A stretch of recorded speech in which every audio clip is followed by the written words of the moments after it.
আমি প্ৰত্যেক বছৰে বিহু উদযাপন কৰি আহিছোঁ। এইবাৰো শেহতীয়াকৈ আমি আজি গোটেই বিহু উদযাপন কৰিছোঁ আৰু আমি বিভিন্ন ধৰণৰ কাৰ্যক্ৰম ৰাখিছোঁ।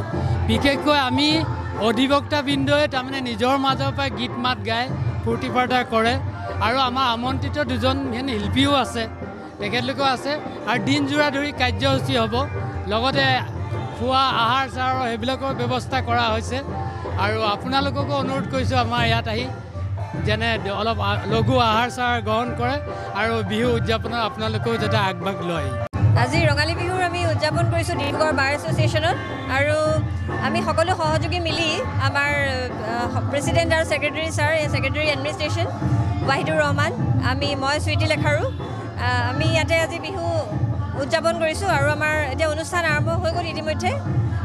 কেইবাটাও প্ৰগ্ৰেম ইতিমধ্যে অনুষ্ঠিত হৈ গৈছে আৰু আমি সকলোৰে আশীৰ্বাদ বিচাৰিলোঁ যাতে আমি সফলভাৱে প্ৰগ্ৰেমটো আমি কৰিব পাৰোঁ আৰু তাতে আমাৰ বিভিন্ন ধৰণৰ গীত মাতৰ জৰিয়তে আমি অসমীয়া জাতীয় যিটো সংস্কৃতি সেইটো আমি যাতে মানুহৰ মনত যাতে সদায় চিৰস্থায়ী হয় তাৰ বাবে আমি চেষ্টা কৰিছোঁ আৰু তাতে আমাৰ মাজতে যিটো এটা পৰিস্থিতি হ'ল উদ্ভৱ, পেহেলগামত যিটো অপ্ৰীতিকৰ পৰিস্থিতি উদ্ভৱ হ'ল তাৰ কাৰণে আমাৰ বহুত দুখো ব্যক্ত কৰিছোঁ।